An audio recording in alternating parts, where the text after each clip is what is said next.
بسم اللہ الرحمن الرحیم۔ فرمان مصطفیٰ صلی اللہ علیہ وسلم، دو قسم کے لوگوں پر رشک کرنا جائز ہے۔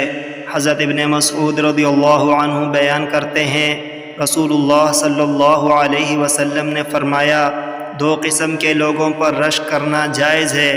ایک وہ آدمی جسے اللہ نے مال عطا کیا اور پھر اس کو راہ حق میں اسے خرچ کرنے کی توفیق عطا فرمائی، اور ایک وہ آدمی جسے اللہ نے حکمت عطا کی اور وہ اس کے مطابق فیصلہ کرتا ہے اور اسے دوسروں کو سکھاتا ہے۔ متفق علیہ۔